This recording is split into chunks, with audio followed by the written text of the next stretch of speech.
Praise the lord. యేసు రక్తమే జయము. మన రక్షకుడు మన విమోచకుడైన యేసుక్రీస్తు అతి పరిశుద్ధ నామమున అందరికీ వందనాలు. చిన్న ప్రార్థన ద్వారా ఈ రాత్రికాల వాక్యదానం చేసుకుందాము. పరిశుద్ధుడ మహాగణుడైన దేవ యేసయ్య, సర్వాధికారి అయిన మీకే వేలాది వందనములు, కృతజ్ఞతాస్తుతి స్తోత్రం చెల్లించుకుంటున్న దేవ రాత్రికాల సమయంలో ప్రభు వాక్య భాగం ధ్యానిస్తుండగా వాక్య భాగం అర్థమవులు సహాయం చేసి మీ కృపలో బలపరిచి మీకు మాదిరిగా మమ్మల్ని నడిపించమని చిన్న ప్రార్థన యేసుక్రీస్తు అతి పరిశుద్ధ నామములు అడిగి వేడుకుంటున్నాను తండ్రి. Amen amen. హగ్గై గ్రంథం 2వ అధ్యాయం 4వ వచనము.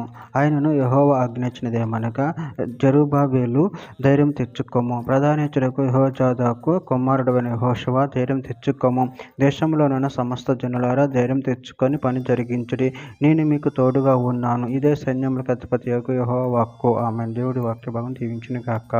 ప్రభునందు ప్రియులారా, ఇక్కడ వాక్య భాగంలో గమనించినట్లయితే ఆయనను యెహోవా ఆజ్ఞించినదేమనగా, జెరుబ్బాబెలు ధైర్యం తెచ్చుకోము, ప్రధానయాజకుడకు యెహోజాదాకు కుమారుడైన యెహోషువ ధైర్యం తెచ్చుకోము, దేశంలోనున్న సమస్త జనులారా ధైర్యం తెచ్చుకొని పని జరిగించుడి, నేను మీకు తోడుగా ఉన్నాను, ఇదే సైన్యములకు అధిపతియగు యెహోవా వాక్కు. అదేవిధంగా ఇక్కడ వాక్య భాగంలో గమనించినట్లయితే యెహోషువ గ్రంథం 1వ అధ్యాయం 6వ వచనంలో, నిన్ను ఎడవను నిన్ను ఎడబాయను, నిబ్బరం కలిగి ధైర్యముగా నుండుము, వారికి ఇచ్చేదనని నేను వారి పితరులతో ప్రమాణం చేసిన ఈ దేశంలో నిశ్చయంగా నువ్వు ఈ ప్రజల స్వాధీనం చేసేదవు. యెహోషువ గ్రంథం 1వ అధ్యాయం 9వ వచనంలో, నేను నీకు ఆజ్ఞ ఇచ్చి ఉన్నాను కదా, నిబ్బరం కలిగి ధైర్యముగా నుండుము, దిగులు పడకము, జడియకము, నువ్వు నడుచు మార్గం అంతటిలో నీ దేవుడైన యెహోవా నీకు తోడై యుండును.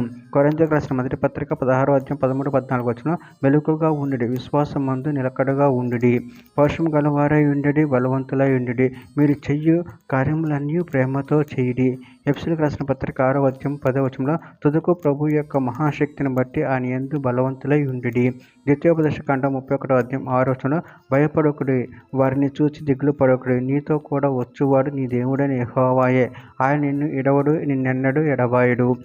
యెషయా గ్రంథం 35వ అధ్యాయం 4వ వచనం, తత్తరిల్లు హృదయంతో ఇట్లనుడి, భయపడక ధైర్యముగా ఉండుడి, ప్రతిదండన చేయుటకు మీ దేవుడు వచ్చుచున్నాడు, ప్రతిదండను దేవుడు చేయదగిన ప్రతీకారమును ఆయన చేయును, ఆయన వచ్చి తానే మిమ్మును రక్షించును. అదేవిధంగా చివరిగా ఒక మాట, మార్కు సువార్త 16వ అధ్యాయం 20వ వచనంలో, వారు బయలుదేరి వాక్యం అంతటా ప్రకటించిరి, ప్రభువు వారికి సహకారయుండి వెనువెంట జరుగుచూ వచ్చిన సూచక్రియలను వాక్యమును స్థిరపరచుచుండెను. ఆమెను. దేవుడి వాక్య భాగం దీవించిన కాక చిన్న ప్రార్థన చేసుకుందాము.